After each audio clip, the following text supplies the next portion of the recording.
Muy buenos días. Los datos del Barómetro Sanitario 2011 conocidos esta semana dan que pensar. Los españoles guardan en los cajones de sus hogares 45 millones de envases de medicamentos sin abrir. De esta encuesta, realizada a 7.800 ciudadanos por el Ministerio de Sanidad, se concluye que 1 de cada 4 españoles no toma los medicamentos que le han sido recetados y probablemente no los utilizará. Las causas de este despilfarro, según Sanidad, es que fueron recetados para que no faltasen en los hogares o que antes de que llegaran a ser utilizados se cambió de tratamiento al paciente. En definitiva, cifras que demuestran que los ciudadanos debemos hacer un uso más racional de los recursos y que aún hay bolsas de ineficiencia de donde sacar. Comenzamos Salud Hoy. Sanidad revisará la cartera de servicios sanitarios para decidir si sigue ofreciendo prestaciones gratuitas como reproducción asistida, cribados, selección genética, rehabilitación e implantes oftalmológicos. Hablaremos de los problemas en el oído. Para ello entrevistaremos al doctor Nicolás Pérez, autor del libro Vértigo y mareo. ¿Qué me pasa? ¿Qué debo hacer? Cada 40 segundos una persona se suicida en el mundo. Analizamos su prevención con motivo del Día Mundial.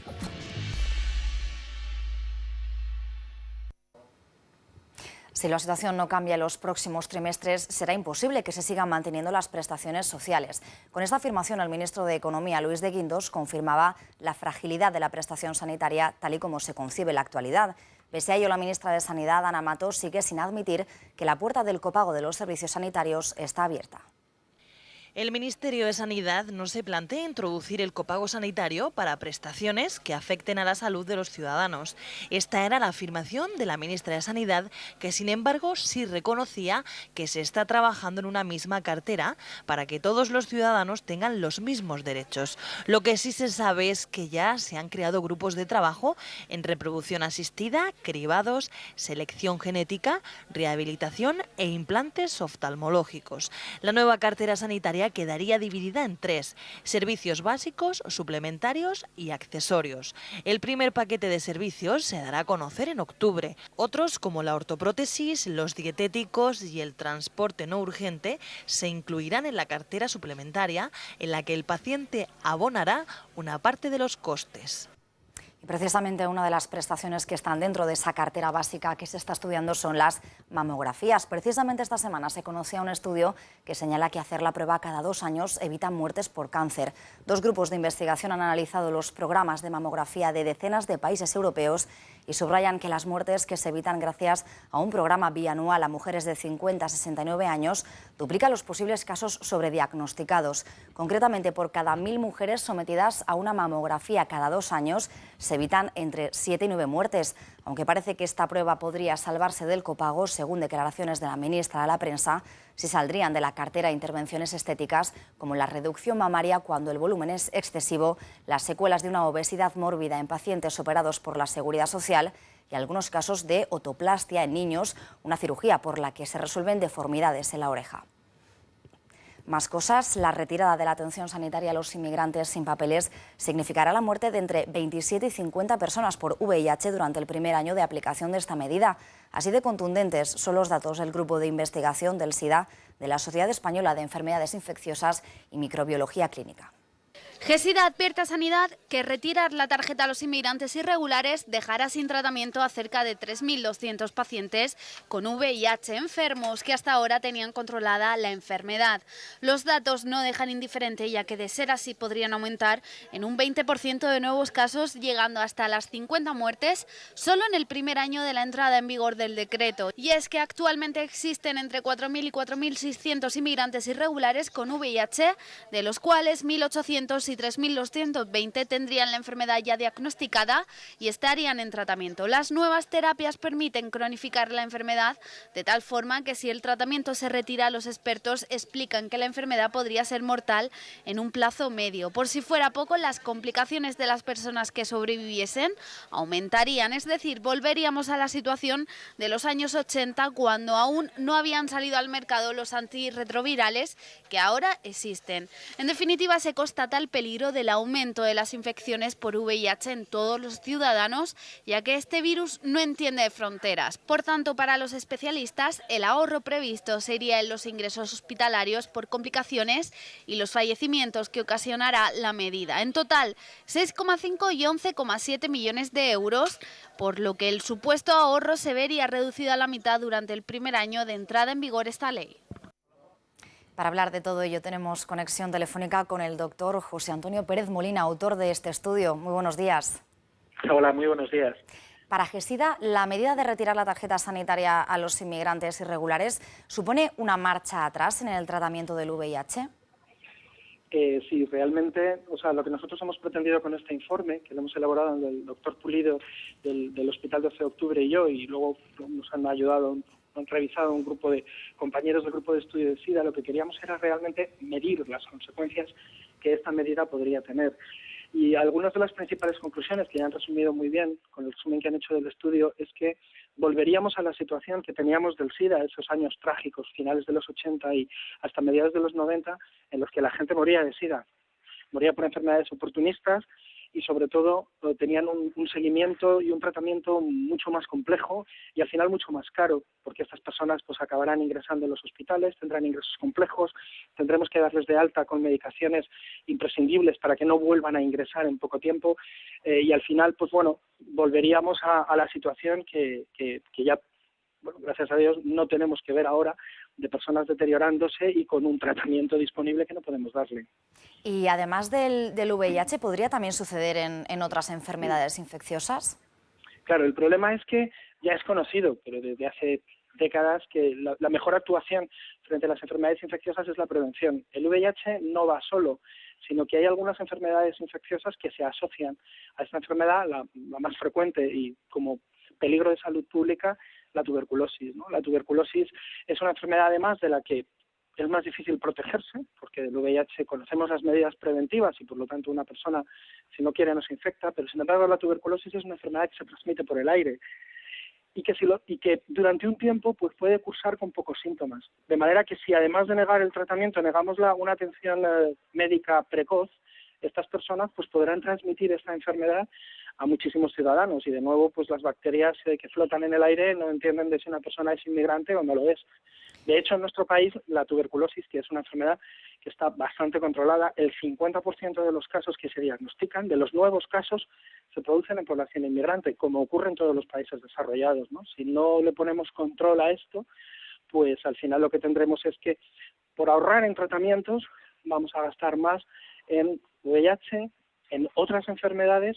Y lo que es también muy importante, estas personas, como bien habéis dicho, que no reciben tratamiento son mucho más contagiosas y vamos a ver un repunte de infecciones por VIH e incluso algo que sería muy trágico, que es la aparición otra vez de niños infectados, si estas madres llegan tarde al médico, porque es cierto que las embarazadas con este Real Decreto van a tener asistencia médica, pero esa asistencia médica puede llegar más tarde precisamente porque si no acceden al médico porque no pueden hasta que saben que están embarazadas, pues hay algunas infecciones que no podremos evitar. Pues doctor Pérez Molina, muchas gracias. Muy buenos días. Muy buenos días. Hasta luego. ¿Y a quién no le gustaría saber cuáles son los mejores centros de nuestro país? Eso es lo que nos desvelarán los premios Best in Class el próximo 10 de octubre. De momento, esta semana se reunía el comité de expertos para revisar el ranking que se genera a partir del índice ICAP de evaluación. En esta ocasión, son más de 64 hospitales y centros de salud de 13 comunidades autónomas los que aspiran a conseguir uno de los 33 galardones con los que Gaceta Médica y la Cátedra de Gestión Sanitaria de la Universidad Rey Juan Carlos premian la calidad en atención al paciente. Por autonomías, Madrid es la comunidad con más hospitales y servicios entre los finalistas, seguida por la Comunidad Valenciana y País Vasco. Seguiremos este tema muy de cerca. Cambiamos de asunto porque esta semana se celebra el Día Mundial para la Prevención del Suicidio. Aunque sigue siendo un tema tabú, su prevalencia es mucho mayor de lo que a priori se puede pensar. Cada 40 segundos una persona se suicida en el mundo. En España, la tasa es de 6,8 casos por cada 1.000 habitantes. El índice es mayor de suicidio que de accidente de tráfico, ¿no? Las personas que se suicidan suelen tener un perfil concreto. Es un hombre de edad madura Y generalmente, según la OMS, el 80 al 90% de los suicidios son personas que tienen una enfermedad psiquiátrica. La crisis también influye en el incremento de estos datos. No es una causa-efecto, no porque uno se quede sin trabajo se va a suicidar, pero sí es verdad, y eso lo dice la Organización Mundial de la Salud, en el que, claro, sobre todo en situaciones de paro muy prolongadas, lo que se produce es un déficit de salud mental, irritabilidad, cambios emocionales, cambios del sistema familiar, cambios del vínculo, y ahí pueden aparecer ya, por ejemplo, adicciones al alcohol, cuadros depresivos, y eso, de una forma más indirecta, puede llevar al suicidio. Pero, si alguien nos confiesa sus intenciones al respecto, ¿cómo debemos actuar? Hay que saber que una persona que dice que se quiere suicidar, sobre todo si lo dice de una forma reiterativa, recurrente, hay que tenerlo en cuenta. En primer lugar, hay que pararse y saber que puede ser un riesgo, ¿no? En segundo lugar, hay que tener una postura de comprensión. Todos los eruditos en esta materia están de acuerdo en el que cuanto más preguntes, quitas más la angustia al sujeto. La prevención es también esencial y para ello hay que cuidar la salud mental. En el caso de los adolescentes, favorecer la comunicación, enseñarles a asumir la frustración y a resolver los conflictos y formar a los profesores para que detecten conductas de riesgo, pueden bajar los casos notablemente. Cambiamos de tema. La relación entre el consumo de drogas y los trastornos psiquiátricos es muy estrecha. El 72% de los drogodependientes sufren patología dual. Se produce cuando una misma persona tiene una adicción al alcohol, el cannabis o la cocaína, o incluso a determinados fármacos como los tranquilizantes, y un trastorno psicopatológico como la esquizofrenia o psicosis. Adicciones y enfermedades mentales están en muchas ocasiones estrechamente relacionados. Las personas que padecen ambas tienen una patología dual. Es un porcentaje muy alto. En red de salud mental, aproximadamente el 80% de los pacientes pueden ser diagnosticados de otro trastorno mental. Una cuarta parte de los pacientes también sufre de alguna conducta adictiva. ¿Pero cuál de las dos patologías aparece primero? Nos es difícil decir cuál es primera o segunda, pero todos los estudios epidemiológicos, cuando buscamos algo en este sentido, nos indican que generalmente hay trastornos mentales que preceden a las conductas adictivas. Además, los pacientes con patología dual están infradiagnosticados. El motivo del infradiagnóstico es porque no se piensan. Los enfermos deambulan de una red a la otra. Vienen aquí y dicen, doctor, tengo depresión. Y nos estamos olvidando que esto coexiste con una adicción al alcohol. En cuanto al tratamiento, es similar al que se aplica en otras patologías. Es un tratamiento multidisciplinar y tener un enfoque biológico, psicológico y social. Sin embargo, el panorama en que se encuentran quienes son diagnosticados no es del todo positivo. Se encuentran con que esta situación clínica, con que la patología dual no ha sido diagnosticada, hay deficiencias en lugares donde tratar y con profesionales suficientemente formados y capacitados, evidencias científicas que están llegando muy poco, muy lentamente a la clínica. En este campo ha habido muchos mensajes, mensajes ideológicos, mensajes de esperanza, pero la sociedad nos demanda ciencia. Información y formación son fundamentales para que aumente el conocimiento de esta patología. Se estima que 1 de cada 10 personas entre 18 y 65 años padecen migrañas, una dolencia que puede llegar a ser muy incapacitante. La buena noticia es que hay alternativas de tratamiento. El 12% de la población sufre migraña, mareos, vómitos, dolor de cabeza y otros síntomas que pueden hacer que la calidad de vida de una persona quede muy por debajo de la media. Pero ¿cómo son exactamente estos episodios de fuerte dolor de cabeza? En realidad la migraña es un trastorno que empieza con la excitabilidad neuronal de determinadas zonas del cerebro, tanto corteza como del tronco del cerebro, y luego, por otra parte, digamos que produce más bajas laborales que las epidemias de gripe cada año.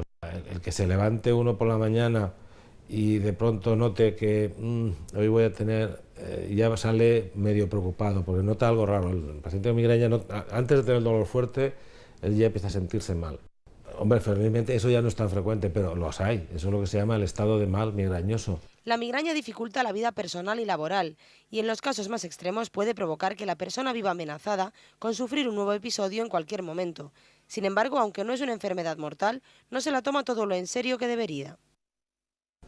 Y gracias a haber conocido pues la forma de las conexiones nerviosas, como dice usted, los receptores de serotonina que intervienen en ello, hoy tenemos tratamientos que permiten, y otros como el péptido relacionado con el gen de calcitonina, que nos permiten controlar mejor esos ataques de migraña, ¿no? Incluso hacer un tratamiento preventivo. Eso sí, los médicos desaconsejan la automedicación, frecuente en estos pacientes. Por ello, es necesario acudir a la consulta para dar con el tratamiento más adecuado. Así, por ejemplo, en los casos de enfermedad crónica se puede aplicar Botox por su efecto de relajante muscular.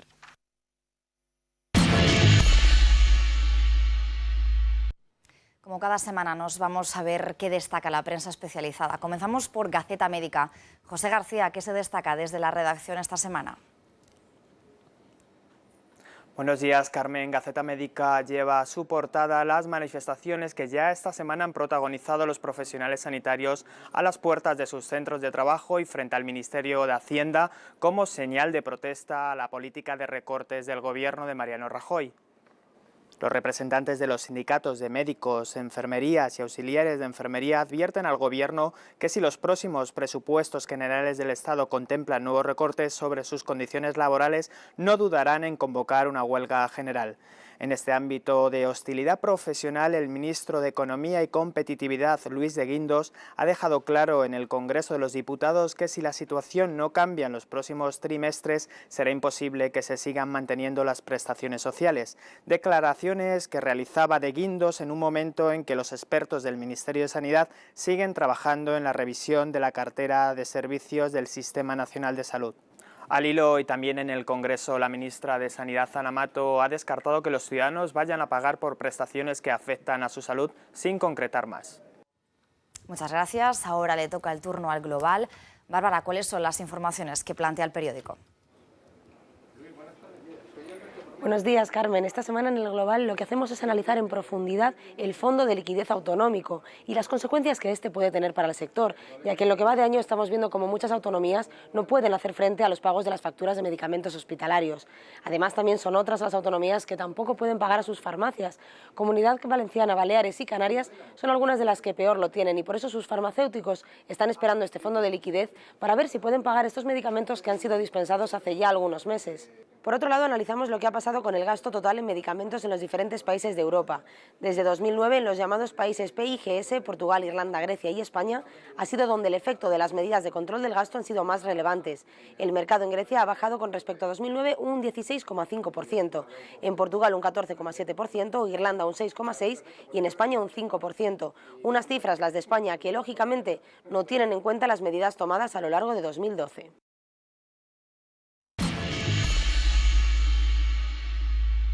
Si preguntáramos a la población española entre 18 y 65 años si ha sufrido recientemente vértigo, un 20% diría que sí y además en los últimos 3 meses. Para hablar de esta dolencia tan común tenemos al doctor Nicolás Pérez Fernández, director de otorrinolaringología de la Clínica Universidad de Navarra y autor del libro Vértigo y mareo, ¿qué me pasa? ¿Qué debo hacer? Muy buenos días. Buenos días. En primer lugar, comentaba que en muchas ocasiones los síntomas que se justifican con bajadas de tensión. Cuando se dan estos casos, ¿hay diferentes formas de manifestarse en las personas? No, el vértigo es un síntoma, entonces como tal síntoma puede obedecer a múltiples causas. Lo que pasa es que a nadie se le ocurre pensar que el origen o el motor del síntoma es el oído interno. Entonces uno busca explicaciones muy peregrinas y que vienen dados por síntomas añadidos, pues si es el del estómago, que si es la tensión, que si es una comida o el cuello, pero nunca a nadie se le ocurre pensar que pues, el oído o el sistema del equilibrio que parte de él. ¿Y es por eso a lo mejor que es difícil el diagnóstico? Sí, claro, como tal síntoma obedece a múltiples causas y el trabajo consiste, en primer lugar, en saber dónde se origina, pues el oído interno o en alguna de las estructuras del equilibrio y cuál es la causa que lo provoca. Puede ser una enfermedad dentro del oído o del sistema nervioso central o fuera, en cualquier parte del organismo. Dice precisamente en su libro que el sistema vestibular es como un sistema de navegación que aporta las coordenadas para movernos. ¿Cuáles serían las consecuencias si está dañado ese sistema? Pues fundamentalmente la pérdida de reflejos útiles para el equilibrio, que lo que nos van a hacer es perder la estabilidad corporal, que es lo que todos sabemos, pero sobre todo la agudeza visual. Vamos a perder la capacidad de mantener una buena función visual, de reconocimiento. Esto asociado al trastorno postural realmente deja el sistema de navegación fuera de juego Y como me decía un paciente, es como que coges el coche y un día le das al volante, va a la derecha, o cuando vas a la derecha va a la izquierda. No tiene sentido. Antes lo adelantaba un poco, pero ¿cuáles serían las causas por las que se sufre el vértigo? Fundamentalmente son problemas dentro del oído interno, diría un 75%, ¿no? Pero como enfermedades propias del oído interno pueden ser la mitad de estos casos. Una disquisición importante es un problema de anemia o de tiroides puede producir un problema en el oído interno y desencadenar un vértigo, pero el origen no es el oído. Ciertas enfermedades como el vértigo posicional, la enfermedad de Meniere, la neuritis vestibular, ocurren en el oído y generan estos problemas. Acaba de comentar la enfermedad de Meniere. ¿En qué consiste exactamente esta enfermedad? Es una enfermedad en la cual son crisis de vértigo, sensación de que todo se mueve cuando está todo quieto, al mismo tiempo se produce una pérdida de audición y un ruido muy intenso en uno de los oídos.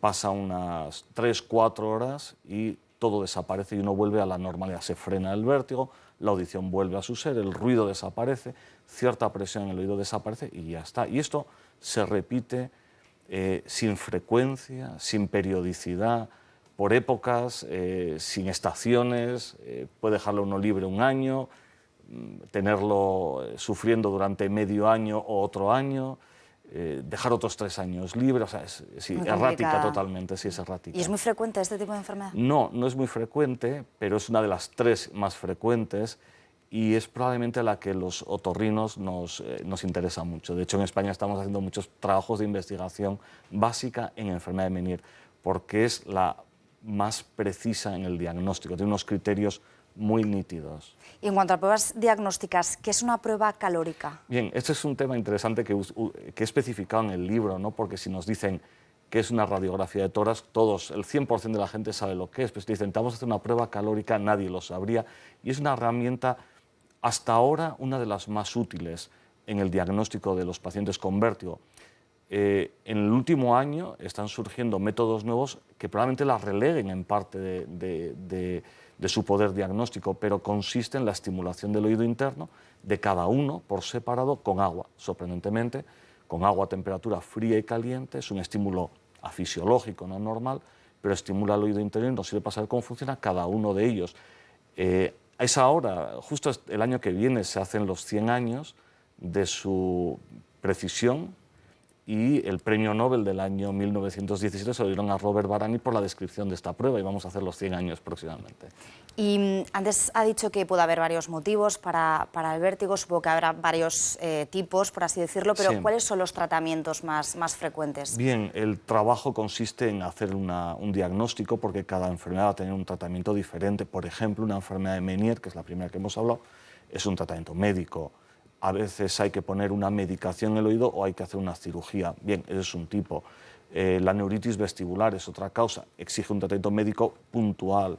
El vértigo posicional, el más frecuente, exige una fisioterapia especial que se hace en un momento dado. No es una rehabilitación, es una maniobra particular que se hace en un momento dado y se acaba el vértigo.